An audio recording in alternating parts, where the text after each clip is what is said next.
7h, 9h. Europe 1 matin. Europe 1 matin, il est 8h12. Votre invité ce matin, Jacques Serret et Sarah El Haïry, haute commissaire à l'enfance et ancienne ministre déléguée chargée de l'enfance. Bonjour Sarah El Haïry. Bonjour. Depuis le début de l'été, 375 personnes ont été interpellées dans le cadre des enquêtes liées aux incendies qui ont frappé la France. Parmi elles, 142 mineurs. 36 personnes ont déjà été incarcérées. Alors toutes ces interpellations ne recouvrent évidemment pas les mêmes faits, les mêmes responsabilités, mais comment expliquez-vous qu'aujourd'hui, plus d'un tiers des personnes interpellées dans ces incendies soient des mineurs? Soyons clairs, les incendies, et en particulier quand ils sont volontaires, criminels, ont des conséquences monstrueuses. D'abord, faut le dire, pour les hommes et les femmes qui essayent de nous défendre et de nous défendre du feu, ça leur coûte la vie. Et il faut le rappeler, c'est des équipes d'une force, d'une dévotion qui est telle que on ne peut pas prendre ça à la légère. C'est pas un jeu d'été que de s'amuser à vivre des sensations fortes. Et donc il n'y a pas d'excuse pour des plus jeunes qui expliqueraient que finalement ça serait moins grave. C'est extrêmement grave. Et la première des responsabilités, elle est aussi dans le discours des parents, de ne pas minimiser, de dire à quel point c'est important. Je parle même pas en plus des conséquences sur la nature. Vous savez que j'ai été la ministre de la biodiversité. Oui. À quel point nos forêts françaises sont pour le coup déjà en danger du fait du changement climatique, et à quel point on perd et patrimoine et mise en danger des gens et économie, puisque ces derniers jours, on parle bien sûr de la Gironde et des Landes en particulier. Mais justement, vous êtes haute commissaire à l'enfance. Quand un ado de 13-14 ans se retrouve impliqué dans des faits susceptibles de détruire des milliers d'hectares, est-ce qu'il faut aujourd'hui demander des comptes aux parents? Écoutez, il faut d'abord demander des comptes aux enfants et bien sûr aux parents également, pour une raison toute simple, soyons très clairs. La première des protections, la meilleure des protections, c'est aussi de poser un cadre et en fait d'être extrêmement clair avec ces adolescents et avec ces enfants.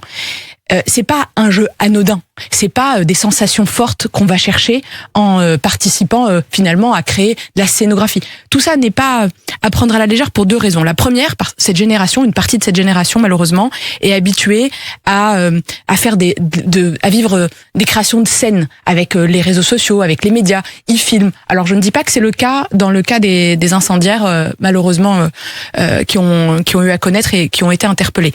Mais je dis simplement que ne pas prendre à la légère ces actes, c'est la première des protections qu'on leur doit. Et en fait, plus vite on pose le cadre, on le rappelle, il y a en réalité bien sûr des questions pédagogiques, éducatives, mais aussi des sanctions, eh bien c'est la protection qu'on leur doit pour qu'ils grandissent dans un cadre clair. Il ne faut pas minimiser, et je le dis vraiment, la responsabilité qu'un adolescent a dans son action, dans le cadre qui est le sien. Alors on ne sait pas s'ils sont en groupe, en individuel.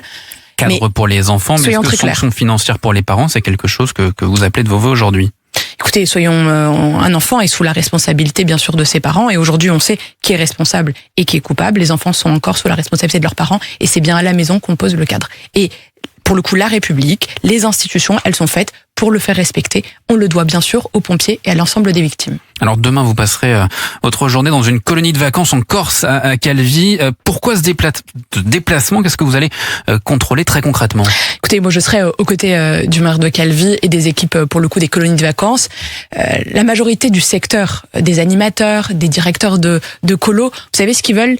Ils veulent plus de contrôle des antécédents. Ils veulent en fait le rétablissement de la confiance, celle où les parents ils ont pas peur, pas de doute et qui font confiance. Pourquoi? Parce que faut rappeler les choses. Mais la crise de confiance qu'a posé le périscolaire à juste titre parisien a mis en évidence, et pas seulement à Paris, mais a mis en évidence quand même le drame pour le coup que vivent les enfants aujourd'hui en termes pour le coup de contact avec des prédateurs et des prédateurs sexuels en particulier. Faut rappeler 60 à 90% des situations, elles sont intrafamiliales. C'est un oncle, c'est un parent, c'est quelqu'un de proche. Et c'est là où la parole des enfants est absolument importante et structurante. Il faut les écouter, il faut les croire, il faut les accompagner dans cette procédure.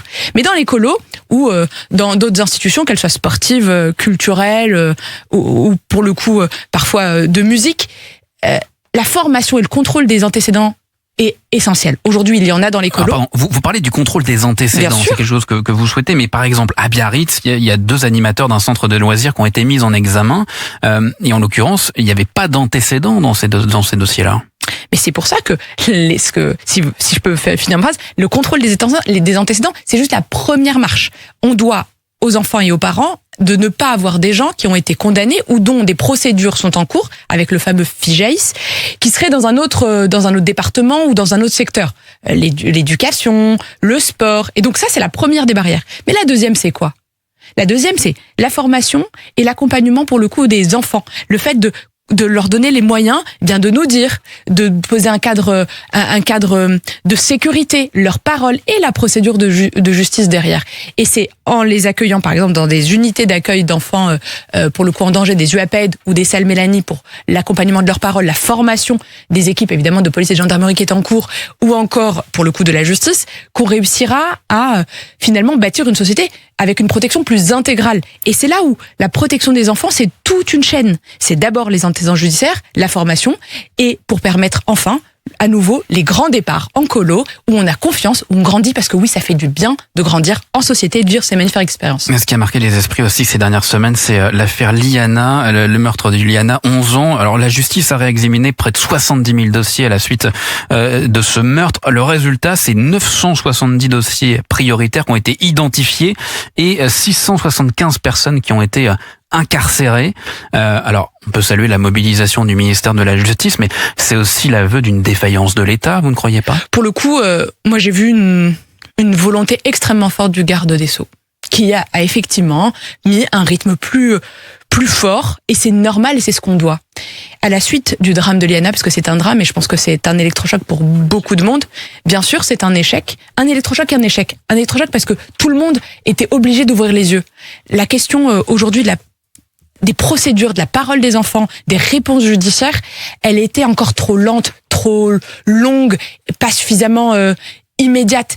Et l'échec, là, il était où? Il était dans le fait que, il était connu par les services de justice. Il y avait des traces, donc il y avait une protection possible. Et c'est là où c'est une défaillance. C'est là où c'est pour le coup viscéral et que ça a créé une mobilisation. Mais je vais aller un tout petit peu plus loin. Ce choc et ce drame, il aura permis, oui, de réouvrir des affaires, mais j'espère que plus jamais, finalement, dans notre système, on aura des défaillances de ce type-là. Et c'est pour ça que, pour le coup, une loi a été votée, qui a renforcé un certain nombre d'angles morts, et elle arrivera également, pour le coup, au Sénat. Et j'espère qu'on ira jusqu'au bout. Honorabilité, d'abord et toujours. Sarah El Haïry, en un mot, juste pour terminer, j'aimerais vous interroger sur l'affaire Epstein. Plusieurs parlementaires demandent une commission d'enquête sur les ramifications françaises de cette affaire. On a pu entendre, il y a Lebron Pivet qui s'est montré pas favorable à ce stade à l'ouverture d'une telle commission d'enquête. Vous êtes haute commissaire à l'enfance, quelle est votre position là-dessus? Moi je traque pour le coup tous les pédocriminels là où ils sont, et je vais être plus clair que ça. Pour ou contre une commission d'enquête parlementaire? Je suis plus parlementaire, et donc je ne suis pas en situation de dire. Mais en tant que haute commissaire, vous avez une position. Dis oui à tous les contrôles et toutes les traques possibles. Juste pour vous donner un chiffre, l'année dernière, d'après les derniers chiffres américains, il y a plus de 105 millions de contenus pédocriminels en ligne qui circulent. C'est autant de dangers et de risques pour nos enfants. Aujourd'hui, oui, il y a des réseaux qui sont ramifiés, c'est accéléré, ce n'est pas une violence nouvelle, mais c'est accéléré par le numérique, et donc ça n'a plus de frontières. Voilà la réalité. Protéger nos enfants, c'est se donner les moyens de constituer des digues et de les défendre, et de les défendre, c'est traquer ceux qui malheureusement, leur veulent pas que du bien. Merci Sarah El Haïry, haute commissaire à l'enfance. Merci d'avoir été avec nous en studio ce matin sur Europe 1. Très bonne journée.